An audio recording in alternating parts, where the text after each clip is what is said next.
네, 오늘은 소요리 문답 제3문 공부하는 시간을 가져보도록 하겠습니다. 자, 먼저 제3문을 우리 같이 앞에 보면서 같이 읽겠습니다. 성경이 제일 요긴하게 교훈하는 것이 무엇인가? 이 성경에 대해서 물어보는 거죠. 자, 답입니다. 성경이 제일 요긴하게 교훈하는 것은 사람이 하나님에 대하여 어떻게 믿을 것과 하나님께서 사람에게 요구하시는 본분이다. 사막을 걸어가는 한 사람이 있었습니다. 그런데 갑자기 어디선가 한 목소리가 들려왔어요. 돌멩이를 주워 주머니에 넣는다면 당신은 내일 기쁘면서 또 후회할 일이 생길 것입니다. 이렇게 목소리를 들었어요. 그래서 이 목소리를 듣고 이 사람이 길에 있는 돌멩이를 주워서 주머니에 몇 개 넣어가지고 집으로 갔습니다. 그 다음 날이 되었는데 이 주머니에 넣었던 돌멩이를 꺼내보니까 이 돌멩이가 다이아몬드로 또 루비로 사파이어로 이런 보석으로 변해 있더라는 것입니다. 그는 이 변한 돌을 보면서 어제 자기가 들었던 그 목소리를 떠올리면서 기뻐하면서 또 후회했다고 합니다.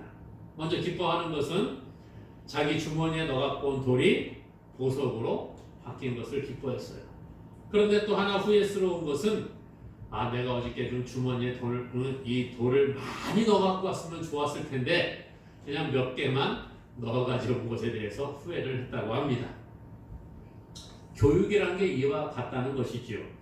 공부할 때는 잘 모르지만 나중에야 그 즐거움을 좀 알게 되고 좀 더 열심히 하지 않은 것을 후회하는 경우들을 우리가 많이 보게 됩니다. 그렇죠. 그래서 어른들이 그런 얘기하지 학생들한테 야 그때가 좋을 때야 학교 다닐 때가 제일 좋아 이런 얘기합니다. 그런데 또 반대로 학생들은 그것을 지나가지 않은 현재 위치에 있기 때문에 그 교육에 대한 스트레스가 또 만만치 않다라는 것입니다.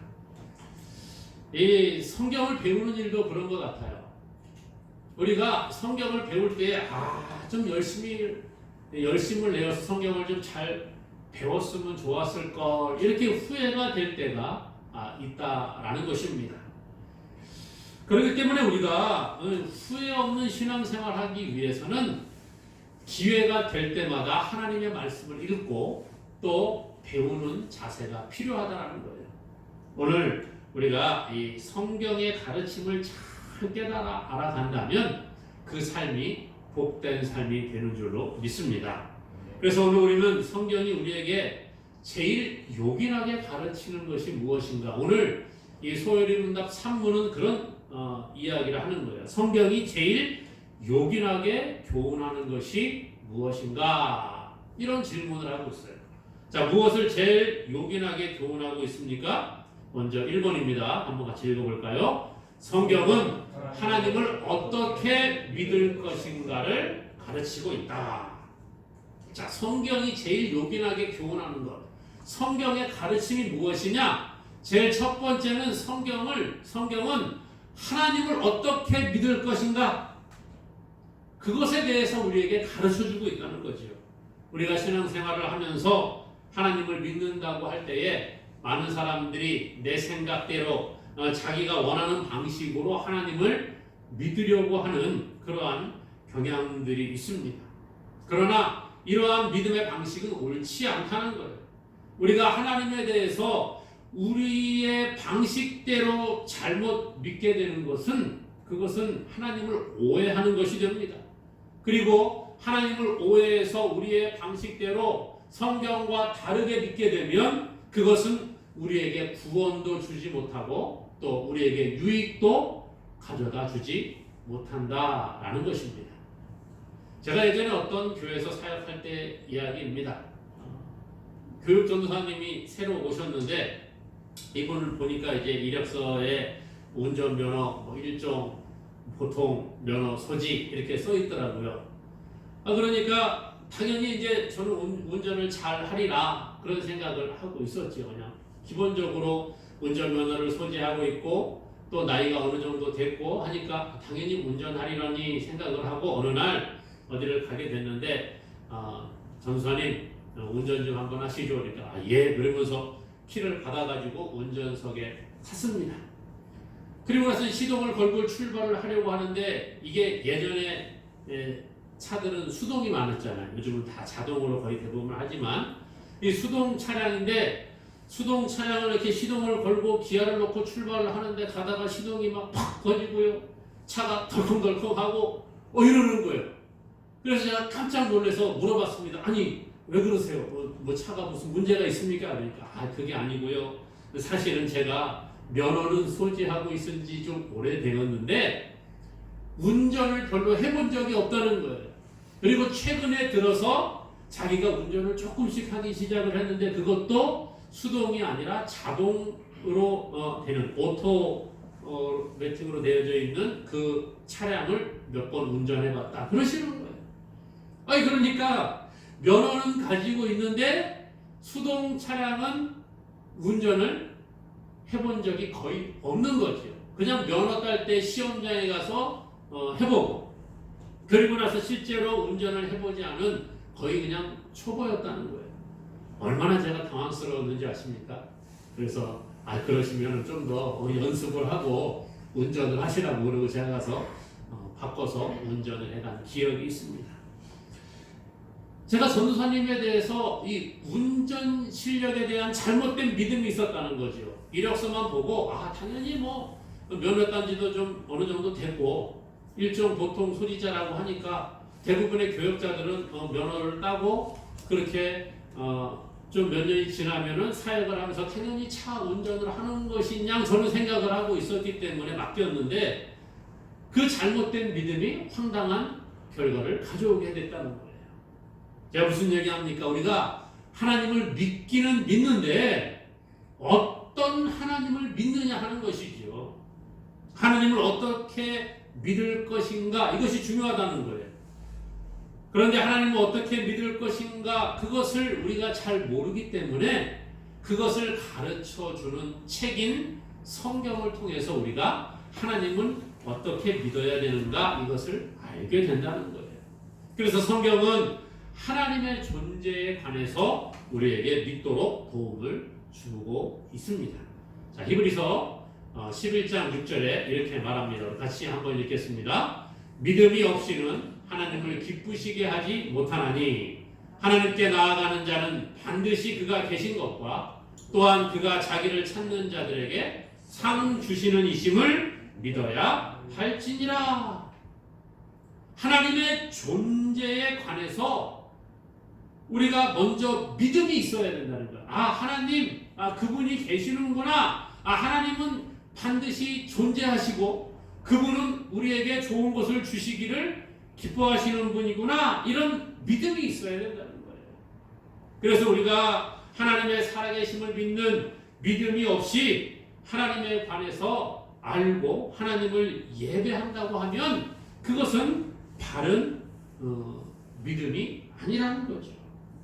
하나님의 살아계심을 믿는 믿음을 가지고 하나님을 예배하는 자가 바른 예배자인 줄로 믿습니다. 그래서 오늘 이런 이야기 합니다. 하나님께서는 창조주이심을 우리가 믿는 믿음이 먼저 있어야 된다는 거예요. 여러분 성경에 제일 먼저 기록된 구절이 뭡니까? 창세기 1장 1절에 뭐라 그래요? 태초에 하나님이 천지를 창조하시니라. 성경은 제일 먼저 우리에게 가르쳐주는 게 뭐예요? 하나님은 창조주가 되신다는 거예요. 하나님이 온 우주 만물을 창조하신 창조주가 되시고 지금도 살아서 그 온 우주 만물을 주관하시는 주관자가 되신다라고 성경은 우리에게 가르쳐주고 있다는 것이죠. 그러므로 오늘 우리가 하나님을 믿을 때에 하나님의 존재에 관해서 믿을 때에 그 하나님이 어떤 하나님이냐? 지금도 살아서 역사하시는 그 하나님, 세상 온 우주 만물을 창조하시고 오늘 저와 여러분들을 만드시고 지금도 이 우주 만물을 주관하고 계시는 그 하나님을 믿는 믿음이 먼저 우리에게 있어야 한다는 것이에요. 그 다음에 또한 하나님은 어떤 분이냐? 두 번째로 보니까요, 예수 그리스도를 하나님의 아들이요 우리의 구주로 믿는 믿음이 있어야 함을 성경은 우리에게 가르쳐주고 있다는 거예요. 예수 그리스도를 하나님의 아들이고 우리의 구주로 믿는 믿음이 있어야 된다. 자, 요한복음 5장 39절에 이렇게 말씀합니다. 같이 읽습니다. 너희가 성경에서 영생을 얻는 줄 생각하고 성경을 연구하거니와 이 성경이 곧 내게 대하여 증언하는 것이니라. 내게 대하여, 누구에 대하여? 예수 그리스도에 대해서 성경이 증언해 주는 거예요. 그러므로 성경은 예수님이 하나님의 아들임을 우리에게 가르쳐 주는 거죠. 오늘 우리가 읽었던 요한복음 20장 31절에 이렇게 말합니다. 오직 이것을 기록함은 너희로 예수께서 하나님의 아들 그리스도이심을 믿게 하려 하며 또 너희로 믿고 그 이름을 힘입어 생명을 얻게 하려 함이니라. 예수님이 하나님의 아들이라는 거예요. 그것을 먼저 믿도록 하는 것이 성경이고 그 믿음을 가지고 우리에게 영생, 생명을 주시기 위한 것이 바로 성경이라는 것입니다. 그래서 요한복음 3장 16절은 이렇게 말해요. 우리 같이 읽어볼까요? 하나님이 세상을 이처럼 사랑하사 독생자를 주셨으니 이는 그를 믿는 자마다 멸망하지 않고 영생을 얻게 하려 하심이라. 아멘. 그러므로 오늘 우리는요, 예수님이 하나님이시고 그 예수님이 나의 구주가 되심을 믿는 믿음이 있을 때에 우리가 생명을 얻게 되는 것이에요. 사랑하는 여러분, 예수님이 나의 구주가 되시고 예수님을 통해서 우리가 영생을 얻는 줄로 믿습니까? 이 믿음을 소유하시기를 주님의 이름으로 축복합니다. 그래서 우리가 예수님을 정말 나의 생명으로 아는 것이 필요하다는 거예요. 예수님은 요한복음 10장 10절에 이렇게 말해요. 도둑이 오는 것은 도둑질하고 죽이고 멸망시키려는 것뿐이요 내가 온 것은, 예수님이 온 것은 양으로 생명을 얻게 하고 더 풍성히 얻게 하려는 것이라. 예수님이 오신 목적은 우리에게 생명을 주시기 위한 거예요. 예수님이 오신 목적은 도둑질하고 죽이고 멸망시키려고 오신 것이 아니라는 겁니다. 그러므로 오늘 우리는요, 예수님을 오해해서는 안 되는 거예요.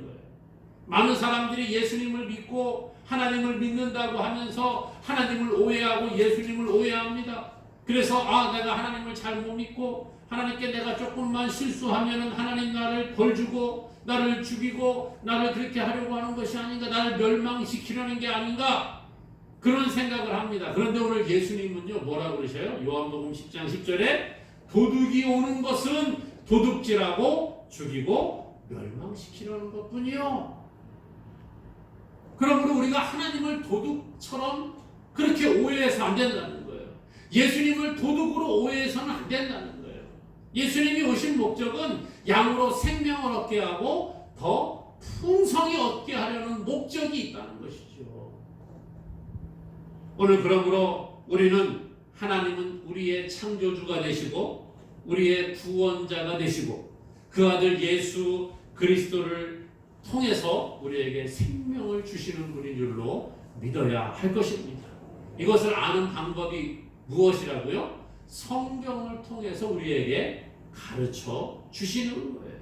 그러므로 오늘 우리가 성경을 가까이 함으로 바른 믿음 안에서 풍성한 생명을 누리는 저와 여러분 되기를 주님의 이름으로 간절히 축원합니다. 또 오늘 보니까요, 성경은요 하나님의 요구를 가르쳐 준다라는 거예요. 하나님이 우리에게 무엇을 요구하시는가, 성경은 그것을 우리에게 가르쳐 준다는 거죠. 무지한 인간은 하나님의 계획과 섭리를 깨닫지 못합니다. 그렇기 때문에 하나님께서 우리에게 하나님께서 원하시는 것들을 여러 가지 방법으로 가르쳐 주십니다. 이거를 가르쳐 뭐라고 그랬어요? 지난번에 계시라 그런 이야기 했어요. 그렇죠? 계시를 통해서 하나님이 우리에게 가르쳐 주시는 거예요. 그런데 그것을 기록해 놓은 책이 뭐예요? 성경이라는 것입니다. 하나님이 우리에게 여러 가지 방법을 통해서 하나님의 뜻을 가르쳐 주시는데 우리가 자꾸 못 깨달으니까 야, 분명히 너희들이 알 수 있도록 글로 남겨놓겠다. 그렇게 해서 기록하는 것이 성경이라는 것입니다. 그래서 성경은요, 하나님이 우리에게 무엇을 원하시는가를 더욱더 분명하고 확실하고 정확하게 가르쳐주는 역할을 하는 것입니다. 어떤 사람들은 예수님을 믿기만 하면 구원받기 때문에 구원받은 사람은 그냥 내 마음대로 내 뜻대로 살아도 아무 문제가 없다 이렇게 주장하는 사람들이 있습니다. 예수 믿고 구원받은 사람은 죄 지어도 괜찮다는 사람들도 있지요. 그러나 성경은 그렇게 말하지 않는다는 거예요. 성경은 예수님 믿고 구원받은 백성은 이제부터 마음대로 살아도 어떠한 해도 받지 않는다 이런 얘기하는 것이 아니라는 거지요. 성경은 우리가 하나님의 백성이 된 후에 어떤 삶을 살아가야 될 것인가까지 가르쳐 주는 거예요. 먼저는 예수님을 믿음으로 구원받는 방법을 가르쳐 주시고 그 다음에 하나님의 뜻을 따라서 그 하나님의 백성이 살아가는 그 방법도 가르쳐 주시는 거예요. 그래서 믿음과 삶은 분리되는 것이 아니라는 거예요. 믿음과 삶은 하나가 돼야지 하나님께서 기뻐하시는 믿음의 사람이 되는 것입니다. 야고보서 2장 14절에 이렇게 말합니다. 같이 읽습니다. 내 형제들아, 만일 사람이 믿음이 있노라 하고 행함이 없으면 무슨 유익이 있으리요? 그 믿음이 능히 자기를 구원하겠느냐? 행함이 없으면 무슨 유익이 있겠냐는 거예요. 그래서 야고보 2장 26절입니다. 영혼이 없는 몸이 죽은 것 같이 행함이 없는 믿음은 죽은 것이니라. 야고보 2장 26절에서 말씀을 해주고 있습니다. 그러므로 우리는 하나님께서 우리에게 요구하시는 것들을 잘 실천에 옮기는 믿음이 있어야 되는 거예요. 그래서 우리가 성경을 통해 먼저 우리가 죄인임을 발견해야 됩니다. 성경을 통하여 우리가 내가 죄인이구나 이것을 발견하고 깨달아 알아야 되는 것입니다. 성경은 우리가 죽음에 이르는 죄인임을 계속 말씀을 해주지요. 그래서 로마서 3장 23절에 모든 사람이 죄를 범하였음에 하나님의 영광에 이르지 못하더니 이렇게 말합니다. 하나님의 영광에 이르지 못하더니 우리가 모두 죄인임을 깨닫는 것부터 시작을 해서 믿음은 시작이 되는 거예요. 오늘 우리가 스스로 죄 없다고 말할 사람이 있습니까? 어떤 사람들은 그럽니다. 전도 나가고 또 이렇게 대화를 나누다가 사람들은 모두가 다 죄인입니다. 나는 죄 지은 거 없어요. 이렇게 정색하는 분들이 가끔 계시더라고요. 그렇습니까, 여러분? 사실 그건 아니에요. 모두가 다 죄를 짓고 살아가고 있는 존재들이라는 거지요. 그래서 죄가 없다고 하면 어떤 사람이에요? 성경은 자기 스스로 죄 없다고 하는 사람들을 향하여 이렇게 말합니다. 요한일서 1장 8절에 같이 읽습니다. 만일 우리가 죄가 없다고 말하면 스스로 속이고 또 진리가 우리 속에 있지 아니할 것이요. 죄 없다고 말하는 사람은 스스로 속이는 사람이래요. 그러므로 오늘 우리가 죄 없다고 말하는 사람은 거짓말쟁이 중에 거짓말쟁이에요. 죄인인 우리가 하나님 앞에 나아가는 방법은 무엇입니까? 하나님이 우리를 사랑하셔서 그 아들 독생자 예수님을 우리에게 보내주셨다는 것을 믿는 믿음이 있어야 되는 거죠. 그것을 하기 위해서 먼저 전제 조건이 되어야 되는 것이 바로 오늘 우리가 죄인임을 고백하는 것입니다. 하나님께서는요, 우리를 사랑하셔서 우리를 구원하기 위해 우리를 하나님의 백성으로 삼기 위해 우리의 죄를 사해 주신 분이에요. 그래서 에베소서 2장 1절에 보니까 그는 허물과 죄로 죽었던 너희를 살리셨도다 이런 말씀합니다. 우리가 허물과 죄로 죽었던 자들이었대요. 그런데 예수 그리스도의 보혈의 공로로 우리의 죄를 사해 주시고 우리를 죽음에서 살려주셨다라는 거예요.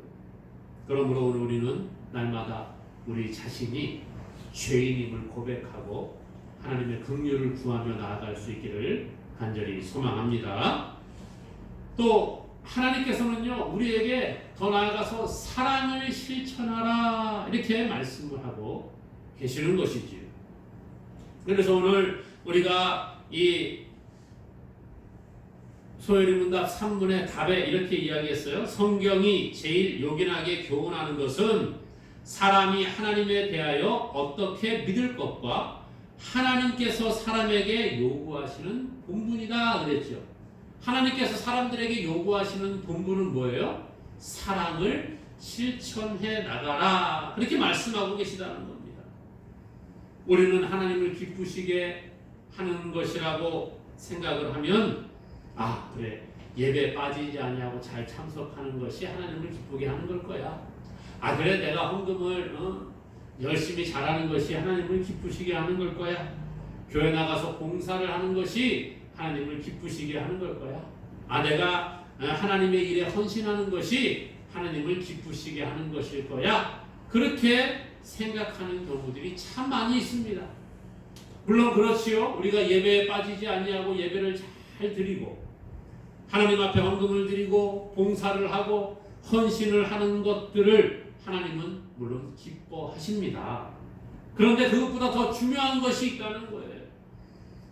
그것은 하나님께서는 우리에게 우리가 정의를 행하고 하나님을 사랑하고 하나님께서 요구하시는 삶을 살아가라 이렇게 말씀하고 있지요. 그래서 구약의 미가 선지자는요, 여호와께서 우리에게 요구하시는 것이 무엇이냐? 하나님께서는 우리에게 번제로 드리는 송아지보다 천천의 수량이나 만만의 강물과 같은 기름보다 더 소중하게 생각하는 것이 있다는 거예요. 그게 무엇이라고 말씀하십니까?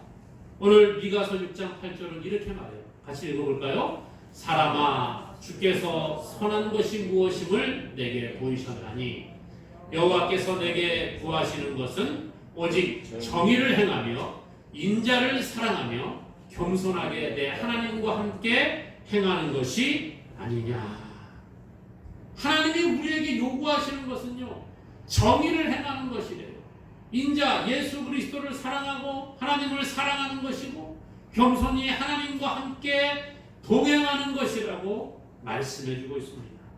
그래서 예수님께서는요, 이런 얘기하십니다. 가장 큰 계명이 무엇인가? 와서 물어봤을 때에 이렇게 말씀하시죠. 마태복음 22장 37절, 38절, 39절, 40절까지인데요. 같이 한번 읽어볼까요? 예수께서 이르시되 내 마음을 다하고 목숨을 다하고 뜻을 다하여 주 너의 하나님을 사랑하라 하셨으니 이것이 크고 첫째 되는 계명이요. 하나님을 사랑하는 것이 첫째 되는 계명이에요. 그 다음에는 뭐라 그래요? 자, 둘째도 그와 같으니 내 이웃을 내 자신같이 사랑하라 하셨으니 이 두 계명이 온 율법과 선지자의 강령이니라. 아멘. 그러므로 성경은요, 우리에게 두 가지를 이야기하는 겁니다. 예수님은요, 우리에게 먼저는 위로 하나님을 사랑하는 것, 그 다음에 옆으로 내 이웃을 내 몸과 같이 사랑하는 것, 이것이 가장 큰 계명이라 그렇게 말합니다. 여러분, 그러면 사랑이라고 하는 것 말로만 한다고 사랑입니까? 그거 아니잖아요. 사랑이라고 하는 것, 오늘 주님이 우리에게 사랑을 이렇게 말씀하시는데 이것은 말로만 하는 사랑이 아니라는 거예요. 하나님을 사랑하고 이웃을 사랑하는 것, 이것은 말이 아니라 삶에서 드러나야 한다는 거예요. 우리의 믿음과 우리의 행함이 일치가 되는 삶을 말씀해주고 있다라는 것입니다. 그러므로 사랑하는 여러분, 오늘 우리가 하나님의 뜻을 어떻게 깨달아 알 수 있습니까? 우리 힘으로 알 수 있는 것이 아니에요. 그렇기 때문에 하나님께서 성경을 통해서 하나님의 뜻을 가르쳐 주셨다라는 거예요. 그래서 오늘 이 산문의 소요리 문답 산문의 그 답은 그렇게 이야기합니다. 다시 한번 정리합니다. 성경이 제일 요긴하게 교훈하는 것은 사람이 하나님에 대하여 어떻게 믿을 것과 하나님께서 사람에게 요구하시는 본분이다. 그래서 우리가 하나님은 창조주요 우리의 구원자가 되심을 먼저 믿는 믿음이 있어야 되고요. 또 더 나아가서 하나님께서 우리에게 요구하시는 것은 하나님을 사랑하고 이웃을 사랑하라 그거예요. 그러므로 오늘 저와 여러분들 하나님의 뜻을 바르게 깨닫고 먼저 위로는 하나님을 사랑하고 또 우리의 이웃을 내 몸과 같이 사랑함으로 말미암아 하나님께 영광이 되고 이 땅에서 주의 영광을 드러내는 우리 모두가 될 수 있기를 주님의 이름으로 간절히 축원합니다.